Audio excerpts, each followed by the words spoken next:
Omicron ಉಪತಳಿ JN1 ಆತಂಕ ಹೆಚ್ಚಾಗಿದೆ. ಬೆಂಗಳೂರಿನಲ್ಲೇ ಹೆಚ್ಚು ಆಕ್ಟಿವ್ ಕೇಸ್ ಇದೆ. ಈ ಕಡೆ ಬೆಂಗಳೂರಿನಲ್ಲಿ BBMP ಅಲರ್ಟ್ ಆಗಿದ್ದು ಕೋವಿಡ್ ಟೆಸ್ಟ್ ಆರಂಭ ಮಾಡಿದೆ. ಮತ್ತೊಂದು ಕಡೆ ಟ್ರಾವೆಲ್ ಹಿಸ್ಟ್ರಿ ಇಲ್ಲದೆ ಇದ್ದವರಿಗೂ ಕೂಡ ಕೋವಿಡ್ ಬಂದಿರೋದು ಆತಂಕವನ್ನ ದುಪ್ಪಟ್ಟು ಮಾಡಿದೆ. ರಾಜ್ಯದಲ್ಲಿ ಶತಕ ದಾಟಿದ ಕೊರೋನಾ, ರಾಜಧಾನಿ ಬೆಂಗಳೂರಿನದ್ದೇ ಬಹುಪಾಲು. ದೇಶ ರಾಜ್ಯದಲ್ಲಿ ಕೊರೋನಾ ಕೇಸ್ಗಳು ಹೆಚ್ಚಳ ಕಾಣ್ತಿವೆ. ಕರ್ನಾಟಕದಲ್ಲಿ ಸೋಂಕಿತರ ಸಂಖ್ಯೆ ಶತಕ ದಾಟಿದೆ. ರಾಜ್ಯದಲ್ಲಿ ಇಂದು 24 ಕೊರೋನಾ ಕೇಸ್ ಪತ್ತೆಯಾಗಿದ್ದು ಸಕ್ರಿಯ ಕೇಸ್ಗಳ ಸಂಖ್ಯೆ 105ಕ್ಕೆ ಏರಿಕೆಯಾಗಿದೆ. ಬೆಂಗಳೂರಿನಲ್ಲಿ 23 ಮಂದಿಗೆ ಸೋಂಕು ತಗುಲಿದ್ದು ದಕ್ಷಿಣ ಕನ್ನಡದಲ್ಲಿ 1 ಕೇಸ್ ಪತ್ತೆಯಾಗಿದೆ. ಇಂದು ಹೊಸದಾಗಿ 2 ಐಸಿಯುಗೆ ದಾಖಲಾಗಿದ್ದಾರೆ. ಕರ್ನಾಟಕದಲ್ಲಿ ಕೊರೋನಾ, ರಾಜ್ಯದಲ್ಲಿ ಒಟ್ಟು ಟೆಸ್ಟ್ 2263.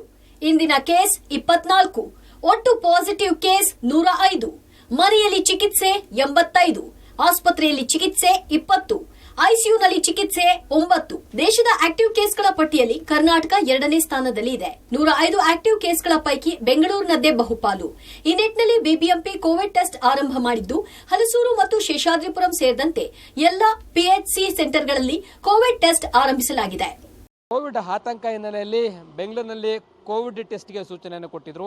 PHC ಸೆಂಟರ್ಗಳಲ್ಲಿ ಈಗ ಟೆಸ್ಟಿಂಗ್ ನಡೀತಾ ಇದೆ. ತಾವು ಗಮನಿಸ್ತಾ ಹೋಗ್ತಾ ಇದ್ದಾರೆ, ಹಲಸೂರಿನಲ್ಲಿರ್ತಕ್ಕಂಥ PHC ಸೆಂಟರ್ ಮುಂಭಾಗದಲ್ಲಿ ಬರುವಂಥ ಪೇಷಂಟ್ಗಳಿಗೆ ಕೋವಿಡ್ ಟೆಸ್ಟ್ ಮಾಡಲಿಕ್ಕೆ ಮುಂದಾಗ್ತಾ ಇದ್ದಾರೆ. ತಾವು ಗಮನಿಸಬಹುದು, ಆರೋಗ್ಯ ಸಿಬ್ಬಂದಿ ಈಗಾಗಲೇ ಯಾರು ಕೋಮಾರ್ಬಿಡ್ ಇದ್ದಾರೆ ಅಥವಾ ಬೇರೆ ಬೇರೆ ಕಾಯಿಲೆಯಿಂದ ಬಳಲ್ತಾ ಇದ್ದಾರೆ, ರೋಗ ಲಕ್ಷಣ ಇದ್ದಾರೆ, ಕೋವಿಡ್ ಟೆಸ್ಟ್ ಮಾಡಿಸ್ಬೇಕು ಅಂತ ಹೇಳಿದರು. ಅಂಥವ್ರಿಗೆ ಈಗ BBMP ವ್ಯಾಪ್ತಿಗಳಲ್ಲಿ ಆಸ್ಪತ್ರೆಗಳಲ್ಲಿ ಕೋವಿಡ್ ಟೆಸ್ಟ್ ಮಾಡಲಿಕ್ಕೆ ಈಗ ಮುಂದಾಗ್ತಾ ಹೋಗ್ತಾ ಇದ್ದಾರೆ. ಯಾಕೆಂತಂದರೆ ಪ್ರತಿಯೊಂದು PHC ಸೆಂಟರ್ನಲ್ಲೂ ಕೂಡ 15ರಿಂದ 20, 25 ಕೋವಿಡ್ ಟೆಸ್ಟ್ ಮಾಡಬೇಕು ಅಂತೇಳಿ ಸೂಚನೆಯನ್ನು ಕೊಟ್ಟಿರುವಂಥದ್ದು. ಎಲ್ರಿಗೂ ಮಾಡಲ್ಲ, ಯಾರಿಗೆ ರೋಗ ಲಕ್ಷಣ ಇದೆ, ಕೋಮಾರ್ಬಿಡ್ ಇದ್ದಾರೆ ಅಂಥವ್ರಿಗೆ ಟೆಸ್ಟ್ ಮಾಡಲಿಕ್ಕೂ ಕೂಡ ಮುಂದಾಗಿರುವಂಥದ್ದು ನಮಗೆ ಕಂಡು ಬರ್ತಾ ಇದೆ. ಒಟ್ಟಾರೆ ಬೆಂಗಳೂರಿನಲ್ಲಿ ರ್ಯಾಪಿಡ್ ಆಂಟಿಜೆನ್ ಕಿಟ್ಗಳು ಬಂದ ಬಳಿಕ ರ್ಯಾಪಿಡ್ ಆಂಟಿಜೆನ್ ಕಿಟ್ಗಳ ಮೂಲಕ ಕೂಡ ಟೆಸ್ಟ್ ಮಾಡ್ತಾರೆ. ಟ್ರಾವೆಲ್ ಹಿಸ್ಟ್ರಿ ಇಲ್ಲದವರಿಗೂ ಕೊರೋನಾ. ಇನ್ನು ಬೆಂಗಳೂರಿನ ಬಹುತೇಕ ಪಾಸಿಟಿವ್ ಕೇಸ್ಗಳಿಗೆ ಟ್ರಾವೆಲ್ ಹಿಸ್ಟ್ರಿಯೇ ಇಲ್ಲ.